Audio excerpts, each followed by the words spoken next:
fun. I think the significant thing about today is that we have people from the medical research community, private corporations, foundations, public health, neighborhoods, churches.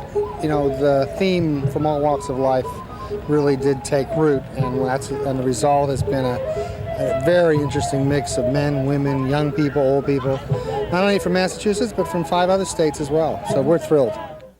I think we all came here not to let 1 or 2 kids come here by themselves, but to show our support with them and be here with them and show everybody that we are here behind them, all together.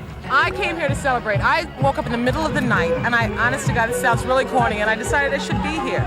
And because it's important, it has nothing to do with celebrity or anything. It's just, this is a social issue that we all have to deal with. I think we're all concerned deeply. This is not a disease that affects one community or one group of people. It's something that, at least internationally, is affecting all people, and increasingly, whether we like it or not, is going to affect everybody. And so anybody who thinks that they're immune from this, or that someone that they love or happens to be a member of their family is immune from it, is kidding themselves. All the statistics and all the research is telling us that we are sitting on the tip of the iceberg, and what we're going to experience in 5, 10, 15 years is going to be far overwhelming. Lotus realized that AIDS is an issue that's of incredible importance, and it's not being funded seriously right now. And we felt that we had to start the ball rolling by doing something about it. In a time of need, people come together, demonstrate their commitment.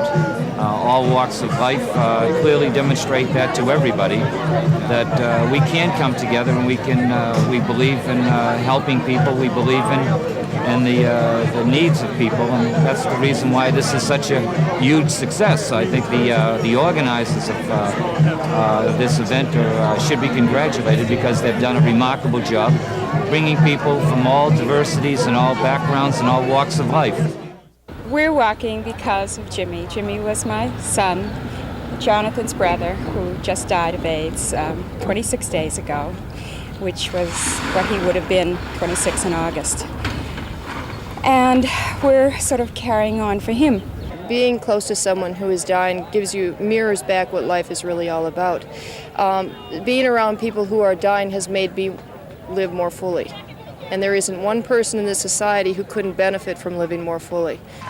There is someone that I'd like to introduce you to that no one can tell the story of what it means to have AIDS and be affected by this disease. No one can tell it better than someone who is living with this disease. And we'd love to have him speak now. John? Thank you. Okay, let's save that energy for the hall. In the midst of a dark tragedy, everybody here is the light. A lot of times we don't know what's going to work, but this is what works. Love and support, standing up together, being together, and supporting the right for life.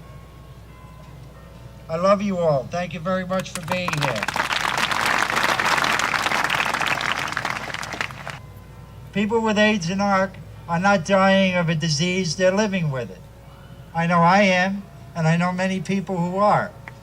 And it's because of the support, and because of the love, and because of the dedication of not only the people here on the stage, but of all of you here right now, that gives that life. There aren't a lot of states in this union or a lot of cities where you would have the full array of public officials behind you and open support as you have here. Be grateful for that. And as you begin your walk, let me leave you with the words of Albert Camus, who wrote towards the end of the plague, "What we learn in times of pestilence, that there are more things to admire in men than to despise." God bless you.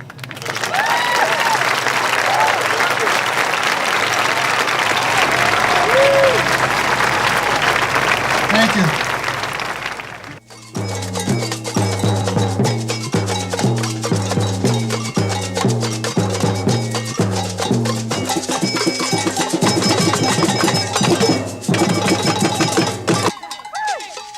Well, a friend of mine told me about it, and I think it's a good cause. I think everybody who's suffering should be helped.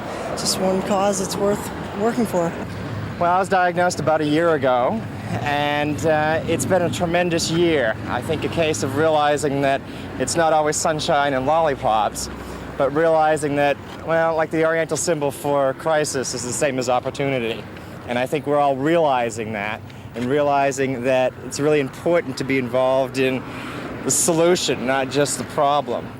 I would like to see more education, more support services, more people feel like this just doesn't really affect my life, that there's a responsibility for other people in the world, and that other people's suffering affects you. I think the interesting thing is that the Lotus, which backed this particular event, and the Catherine Shattuck Foundation, which helped underwrite the cost of administering this walk, have had nothing but support from their constituency, from the people who work for them, who fund them, who are part of their organizations. And I think that's a signal to other foundations, corporations too, that this is a popular issue. It's not one that you have to be real hesitant in getting involved with. One of my favorite singers, Nina Simone, did a song recently called "We've Forgotten How to Give, We've Forgotten How to Live." I think that there's some meaning to that we aren't even facing.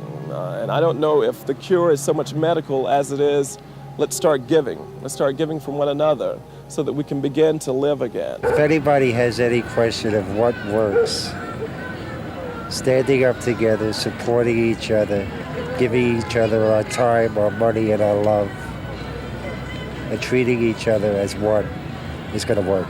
That's what's going to work. Just like the old song goes, united we stand, divided we fall. Unless we stand up together in this, we're going to lose the war. But with what happened today, I don't think so. I think this is just the beginning of proof that people do care.